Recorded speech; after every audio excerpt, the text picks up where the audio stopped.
En este año, en mes de enero, tuvimos dos por fallecimiento de COVID, en febrero igual dos. Ya en este mes de marzo, el primer día, el 2, el 3, hemos tenido dos, dos, dos, casi como cada día dos, dos, y hasta ahí. De ahí estos días no hemos tenido todavía en asuntos de COVID. Con relación al año pasado, ¿han aumentado, han disminuido? ¿Qué registro tienen ustedes del año pasado de muertes por COVID? Muertos por COVID, el año pasado nosotros superamos ya los 60, superamos los 60 todo el año, y de ahí para este año pues recién estamos hablando de unos 10 fallecidos, estaríamos hablando con COVID. Entonces, en ese sentido viendo, pues ojalá no nos incrementemos. Yo creo que más la invitación debería de quedarnos a todos en general, de que no dejemos de utilizar los implementos de bioseguridad, en este caso la mascarilla, el gel, el alcohol.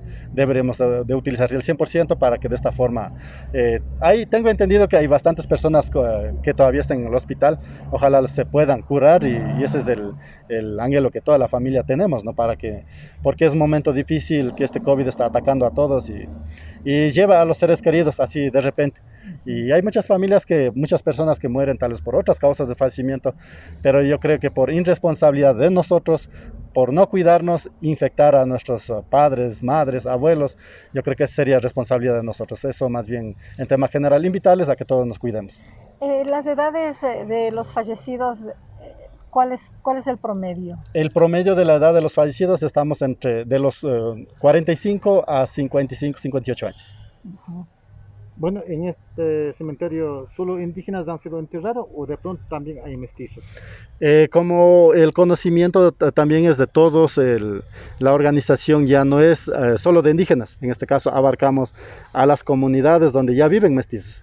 Entonces, en ese sentido, los barrios que tengan mestizos ya han venido y se han enterrado, entonces no podemos negar a ningún socio que ya forman parte de la organización. Entonces, más o menos, no sé, ¿cuántos indígenas y cuántos mestizos habrá?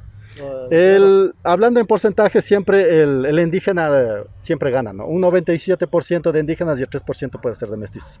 Siempre estamos más grande en indígenas. En cierto sentido, creo que la comunidad otavaleña, el pueblo otavaleño, nosotros confiamos en las medicinas naturales, medicinas nuestras, confiamos todavía. Y con el tema de que el Estado no tiene suficiente incrementos para poder solventar, entonces escuchando que una persona va al hospital y sale muriendo, entonces tratan de curarse en la casa mismo.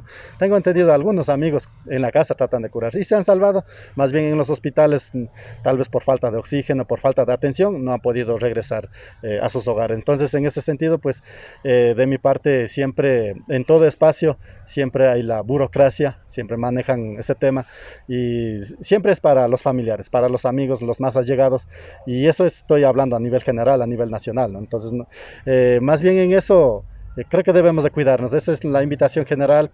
Si nos cuidamos, pues no vamos a tener esa necesidad de tal vez estar en el hospital haciendo esperando los turnos o pasando, escuchando las tristes noticias Las que nos pueden muertes dar. por COVID que están aquí, los fallecidos, eh, ¿llegaron del hospital o de las comunidades? En general, del hospital. Casi en su totalidad han llegado del hospital. Puede ser tal vez unos 4 o 5 personas que murieron con tratamientos, pero en sus casas son muy pocos. En general han muerto en los hospitales. Ustedes tienen todos los protocolos que llegan del hospital o de las casas de salud de Imbabura para poder receptar a los cadáveres y darles cristiana sepultura. Sí, en efecto, eso siempre se coordina. Bueno, a los inicios se coordinó con la Policía Nacional, con el hospital, con todo se ha coordinado y de esa forma se ha sido.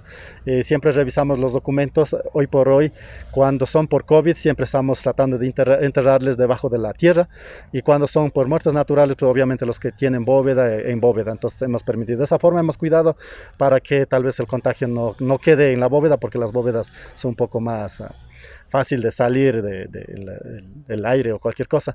Entonces, en ese sentido, pues tratamos de organizarnos y hemos cuidado. Hasta la fecha no hemos tenido inconveniente en Al eso. inicio dice la coordinación con la Policía Nacional, ahora Bueno, hoy por hoy como ya no es masivo el asunto, pues como que ya un poquito se han olvidado, ya no hemos tenido esa visita mismo, más bien desde el hospital ya les mandan a los familiares explicando que es por COVID, que alisten acá, entonces allá ellos hacen esperar hasta que ya nosotros estemos alistados aquí y cuando ya está listo el nicho y todo eso, entonces le mandamos a retirar el cadáver.